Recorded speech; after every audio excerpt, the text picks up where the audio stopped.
नमस्कार। हमारे इस खास कॉल इन शो में जहां पर आप अपने सवाल पूछ सकते हैं हमारे एक्सपर्ट्स से, इस शो में आप सभी का स्वागत है। मैं हूं शशांक सिंह और मेरे साथ दो मेहमान जुड़ रहे हैं।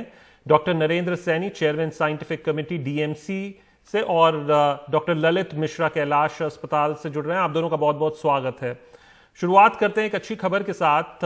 जो रेमडेसिविर एक दवा है जिसको कि अभी फिलहाल कारगर माना जा रहा है कोविड-19 के इलाज के लिए, उसके लिए जो 5 कंपनियों के साथ गिलियड ने करार किया है उसमें 3 भारतीय कंपनियां हैं। और एक बात इसमें जरूर क्लियर कर दें कि ये रेमडेसिविर जो है वो वैक्सीन नहीं है, तो वैक्सीन का जरूर इंतजार करना होगा, लेकिन हाँ, ये कुछ लक्षण में कमी जरूर तेजी से लाती है, तो एंटीबॉडीज बनाने में मदद करती है। हमारे साथ एक कॉलर भी जुड़ गए हैं, जतिन शाह दिल्ली से। जतिन, अपना सवाल पूछिए। नमस्कार सर मेरा सवाल एंटीवायरल ड्रग से लेकर है, रेमडेसिविर दवाई को लेकर कि अभी जो इसका मुख्य निर्माता है वो यूएसए की कंपनी जिलेड का द्वारा, क्या भारत भी इसको प्रयोग करने को सोच रहा है? अगर सोच रहा है तो इसका अवेलेबिलिटी देश में कितना है, कितना क्वांटिटी में ऑलरेडी मौजूद है? तो जो 3 कंपनी है वो जुड़ के काम करना चाहते हैं हमारे भारत के, तो वो उनका मैन्युफैक्चरिंग कहाँ होगा? हमारे देश में ही होगा? इसका टोटल कॉस्टिंग क्या आएगा और इसका कोई निचले तबके के लोग इसका इस्तेमाल कर पाएंगे? देखिए, ये फिलहाल तो 127 देशों में इसको और रॉयल्टी को हटाकर और ये फ्री लाइसेंस की बात कही गई है। लेकिन अगर हमारे डॉक्टर साहब से मैं इसका जवाब जानना चाहूँ, डॉक्टर नरेंद्र सैनी, अगर आप जवाब दे सकें इस बात का।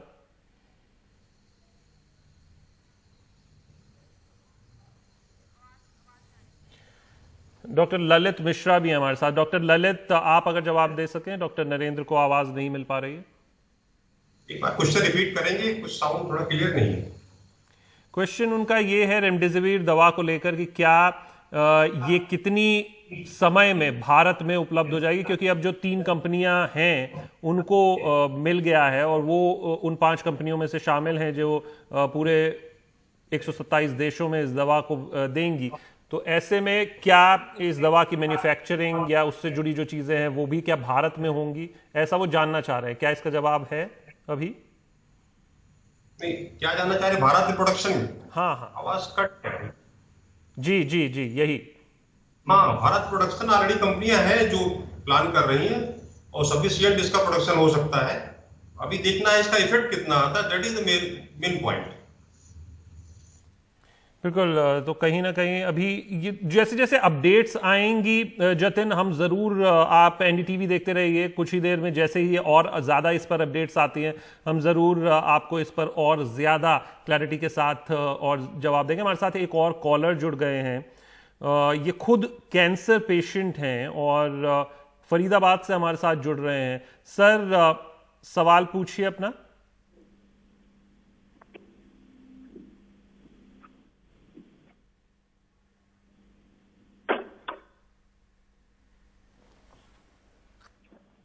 सर, अगर आपको हमारी आवाज मिल रही है तो प्लीज अपना सवाल पूछिए।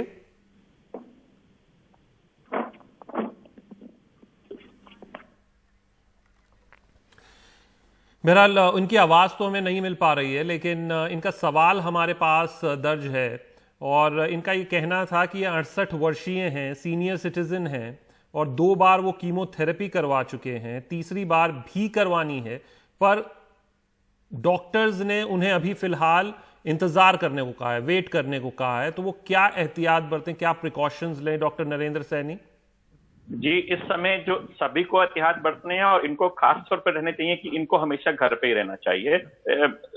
बाजार में जाना नहीं चाहिए। जो दूसरे लोग हैं उनके घर में वो जाएं, अपने माउथ पे, अपने फेस पे मास्क लगा के चलें, हैंड सैनिटाइजर का इस्तेमाल करें। जब भी आपने अपने हाथों को मुंह की तरफ ले जाना है तो अपने हाथों को वॉश करना है या सैनिटाइज करना है और अपने आसपास की चीजें उनकी साफ करनी चाहिए, क्योंकि थोड़े जितने भी पेशेंट्स हमारे इम्यूनो कॉम्प्रोमाइज होते हैं उनको होने की ज्यादा आशंका होती है, उनके ऊपर सिविरिटी ज्यादा हो सकती है। इसलिए थोड़ा बहुत ध्यान रखें अपने आप का, घर में रहें और सुरक्षित रहें, बस इतना सा ध्यान रखना है इनको। और अपना खाना पीना अपना ध्यान से खाएं, स्वस्थ भोजन करें ताकि अपनी जो इम्यूनिटी है वो बनी रहे।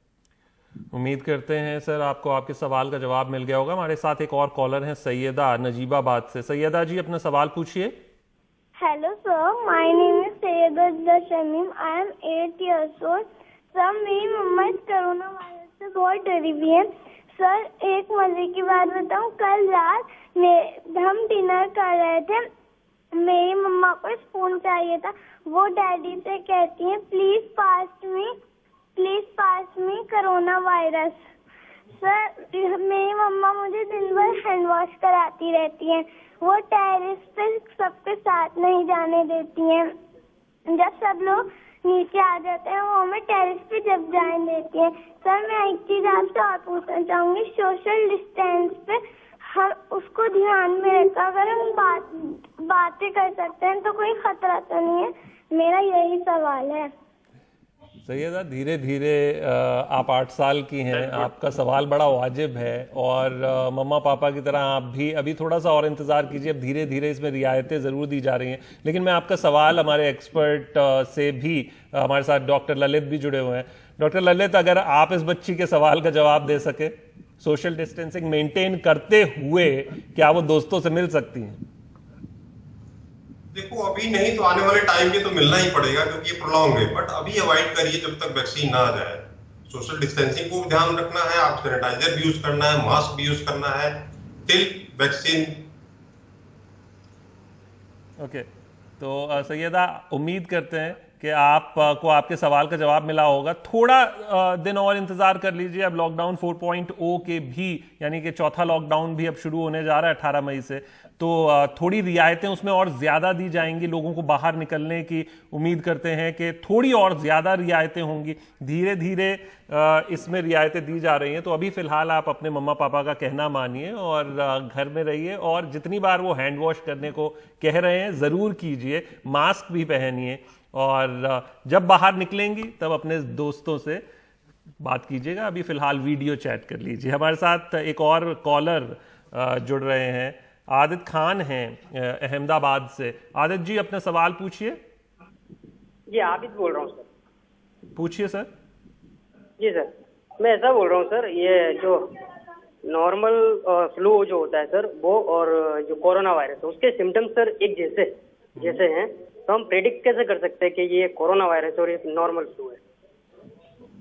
डॉक्टर नरेंद्र, अगर आप बता सकें कि वो कैसे पता लगाएं कि ये नॉर्मल नहीं है, ये कोरोना वायरस है? आदित्य खान, आपने बहुत अच्छा क्वेश्चन किया। ये बहुत लोगों के मन में होता है। देखिए, इसके जो लक्षण हैं, जो शुरुआत बिल्कुल वैसी ही होगी जैसे बाकी आम जो इस समय सीजनल बुखार होता है, जैसे कि बुखार होगा, खांसी होगी, गला खराब हो सकता है, लेकिन वो नॉर्मली इसके बाद पेशेंट ठीक हो जाता है। लेकिन इसमें धीरे धीरे यदि किसी को और ज्यादा सांस फूलना शुरू हो जाए, हाथ पांव सूजन आनी शुरू हो जाए, तो ये कोरोना वायरस के लक्षण हो सकते हैं। दूसरा सबसे जरूरी बात यह है कि आप जब देखेंगे आसपास भी उसका कहीं ना कहीं कांटेक्ट होगा, कि आसपास के आपके घरों में भी कोई कांटेक्ट है जिनको कि कोरोना वायरस हुआ है, या आप उनसे मिले हैं, या आप बाहर से आए हैं जिनको कांटेक्ट था, जिनको कोरोना वायरस था, तो एक कांटेक्ट की हिस्ट्री भी होना जरूरी होता है इसके साथ साथ। प्लस सांस लेने की तकलीफ और ये सब बाकी चीजों में नहीं होती। तो यदि आपको साथ साथ ये प्रॉब्लम आ रही है तो इसका मतलब कोरोना वायरस हो सकता है। और कुछ हमारे पेशेंट तो एसिम्प्टोमेटिक भी होते हैं, तो हो सकता है कि उनको कुछ थोड़ा बहुत ही बुखार हुआ और कोरोना बाकी सीजनल बुखार की तरह वो ठीक होकर चले जाएं।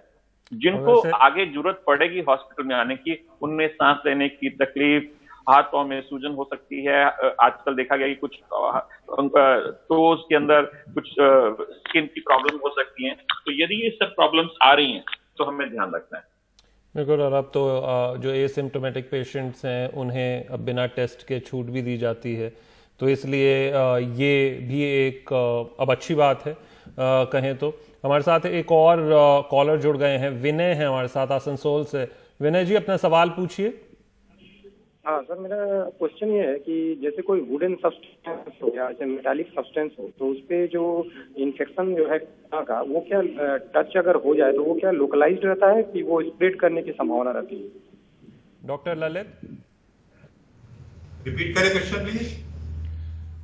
कि मेटल और वुडन जो प्रोडक्ट्स हैं, अगर उन पर ये वायरस स्ट्रेन आ जाता है तो क्या वो स्प्रेड भी कर सकता है, या उस पर वो कितने दिन तक रह सकता है? यस, जैसे हर ऑब्जेक्ट पे वायरस एक लाइफ अलग अलग है। वुडन पे कम है, मेटल्स पे थोड़ा ज्यादा होती है, 2 to 3 डेज एवरेज मानते हैं। इस बीच अगर टच होता है तो वो एज सिस्टमेटिक इन्फेक्शन हो सकता है, जैसे कि आपके छींकने खांसने से होता है। तो आपको प्रिकॉशन पूरा ही लेना है, जैसे आप स्नीजिंग और कफिंग में लेते हैं। तो 3 से 4 दिन तक का समय वो वायरस वहाँ पर वायरस स्ट्रेन रह सकता है एक्टिव स्टेज में। तो इसलिए पूरी कोशिश करें कि आप किसी भी प्रोडक्ट या किसी भी चीज़ को अगर आप टच भी करते हैं तो उसके बाद अपना हैंड हाइजीन, जो सैनिटाइजेशन का जिक्र हम कर रहे हैं, उसको ज़रूर बरकरार रखें। और क्लीनिंग, जो भी टेबल्स हैं या जो भी मेटल की चीज़ आप जानना चाह रहे थे, उसकी भी साफ सफाई करते रहें। फिलहाल एक छोटे से ब्रेक के लिए रुक रहे हैं। ब्रेक के बाद भी हमारे ये 2 मेहमान हमारे साथ जुड़े हुए हैं, कुछ और कॉलर्स और उनके सवाल।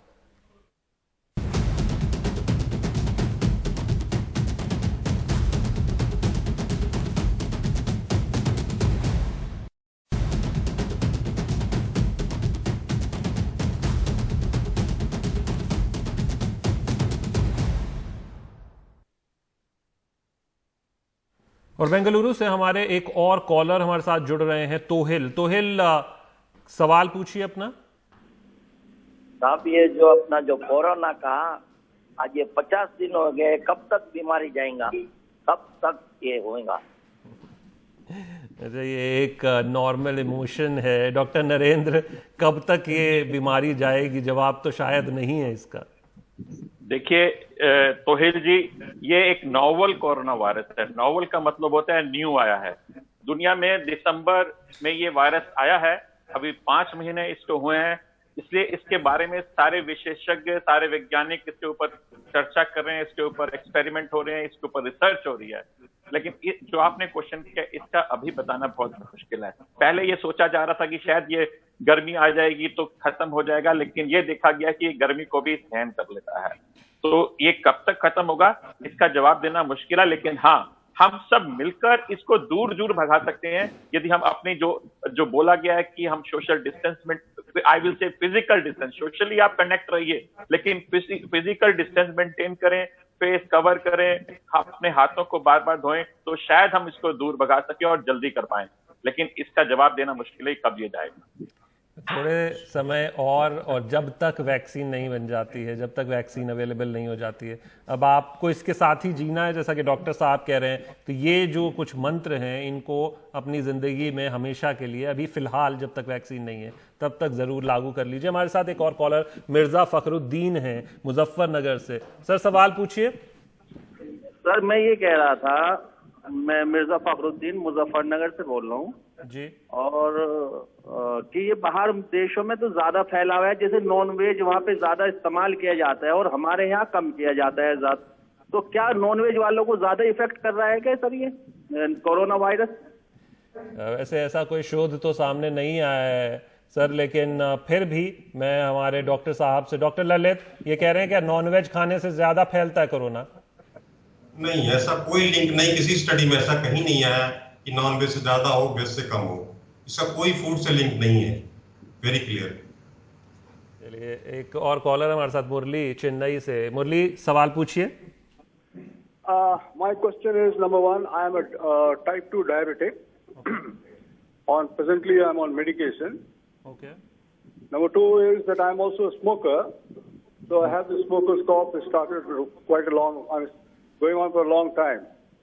Okay. And I have been maintaining social distance. Okay.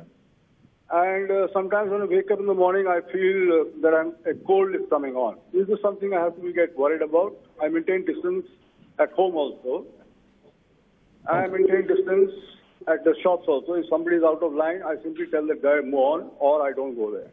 Okay, so basically you are following all the precautions, still you are having this issue. Okay. हमारे साथ हमारे डॉक्टर हैं नरेंद्र सैनी जी। डॉक्टर, अगर आपने सवाल सुना हो इनका, तो ये टाइप 2 डायबिटिक भी हैं, स्मोक भी करते हैं और पिछले कुछ समय से इन्हें ये दिक्कत आ रही है, तो क्या कुछ इन्हें प्रिकॉशंस लेने चाहिए? देखिए, you are a type 2 diabetic and you are a smoker also. You are a high risk category as such. So please do not do smoking.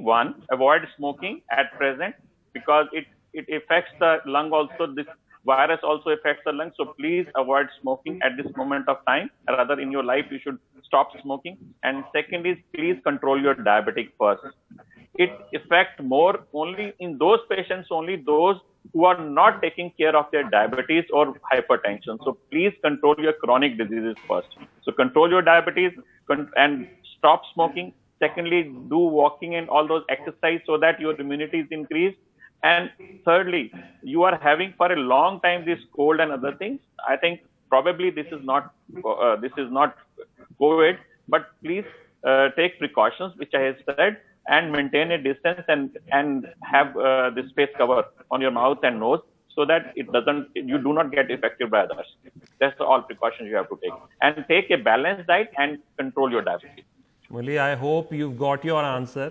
आगे बढ़ते हैं, हमारे साथ ओमपाल सिंह जुड़ गए हैं दिल्ली से। ओमपाल जी, अपना सवाल पूछिए। मेरा उन लोगों के लिए सवाल है। हेलो। हाँ जी सर, सवाल पूछिए। हाँ सर, मेरा उन लोगों के लिए सवाल है जो सर पहले ही HIV के साथ जी रहे हैं और साथ में अब कोरोना है, वो कैसे सावधानी अपनी बरतें हैं, कैसे मतलब अपनी प्रिकॉशन ले, इस बारे में सवाल है। डॉक्टर ललित, अगर किसी HIV मरीज को कोरोना हो जाए तो फिर वो क्या करे? Very good question. HIV मरीज की ऑलरेडी इम्यूनिटी काफी सप्रेस होती है, काफी वीक होती है। अगर उसमें कोरोना हो गया तो it may be dangerous. Precaution उसमें भी लेना है, ट्रीटमेंट उसमें भी लेना है। HIV की जो ट्रीटमेंट दवा चल रही है उसको प्रॉपर लेते रहना है और आपको इमीडिएट डॉक्टर कंसल्ट में रहना होगा। अगर कुछ कॉम्प्लिकेशन आ रहे हैं तो उसको इमीडिएट ट्रीटमेंट लेना होगा। इसमें इम्यूनिटी वीक है, इसलिए थोड़ा सा पेशेंट को क्रिटिकल होने के चांसेस ज्यादा है as compare to other patient. इसमें आपको डॉक्टर के टच में रहना होगा। ओमपाल जी, प्रिकॉशंस लेते रहिए और जिस तरीके से आपको थोड़ा और ज्यादा सतर्क रहना होगा, या जो भी इस तरीके के पेशेंट्स होते हैं उनको ज्यादा सतर्क रहना होगा ताकि वो कोरोना से फिलहाल दूर और बचे हुए रह सके। हमारे साथ शुभम है नासिक से। शुभम, सवाल पूछिए। हाँ जी, मैं शुभम ब्राह्मणकर बात कर रहा हूँ नासिक से। मेरा सवाल ये है कि हम सब्जी लाते तो वो पानी में धो ली, फिर वो ठीक है, वो सैनिटाइज हो गई, बट अभी ग्रोसरी प्रोडक्ट्स है जो कि खाने की आइटम है, उसको हम सैनिटाइज कैसे कर सकते हैं? मतलब वो तो कुछ इस्तेमाल, मतलब उस पर कुछ अप्लाई नहीं कर सकते ना हम। डॉक्टर नरेंद्र, ग्रोसरी प्रोडक्ट्स को कैसे हम सैनिटाइज करें? देखिए शुभम, ये आपका बहुत अच्छा क्वेश्चन है कि हम जो खाने पीने की चीजें खाते हैं, क्या देखा गया है कि ये जो वायरस है ये हमें ड्रॉपलेट से होता है, एक दूसरे से होता है, या जो आसपास की चीजों से होता है। ये हो सकता है कि ग्रोसरी में कहां से आ सकता है कि किसी को था ये कोरोना वायरस, उसने ग्रोसरी के अंदर उसने ध्यान नहीं दिया तो उसकी वजह से आ गया। तो एक तो बिल्कुल सब्जियों को आप साफ करेंगे, दूसरा पानी से अच्छे से धोएं, दूसरा जो अपनी ग्रोसरी जिसको पानी से नहीं धो सकते, आप जिस तरीके से हम अपना खाना बनाते हैं, उबाल कर खाना खाते हैं, उसको हमेशा उबाल कर खाना खाएंगे तो वो हमेशा उसके साथ ही वो मर जाता है। क्योंकि ये अच्छी बात यह है कि कोरोना वायरस 50 डिग्री सेंटीग्रेड पर आराम से ये मर जाता है। तो इसलिए ध्यान रखना है कि हम जो भी खाना खाएं उसको उबाल कर खाएं। जब भी फ्रिज से खाना निकालें तो फौरन ऐसे मत खाएं, उसको गर्म करें और फिर खाएं, तो कोरोना वायरस से हमें कोई मुश्किल नहीं होगी। दूसरा, उसके बाद उससे पहले ये भी ध्यान रखें, बार बार कहें कि अपने हाथों को अवश्य धोएं। आप हाथों को या तो आप हैंड वॉश कर सकते हैं। जी जी सर, हमारे पास थोड़ा समय कम है, लेकिन उम्मीद करते हैं कि हमने आप सभी के जो सवाल हैं उसके जवाब हमारे एक्सपर्ट्स ने आपको दिए होंगे। डॉक्टर ललित, डॉक्टर नरेंद्र, आप हमारे साथ जुड़े इस शो में, बहुत बहुत शुक्रिया आपका।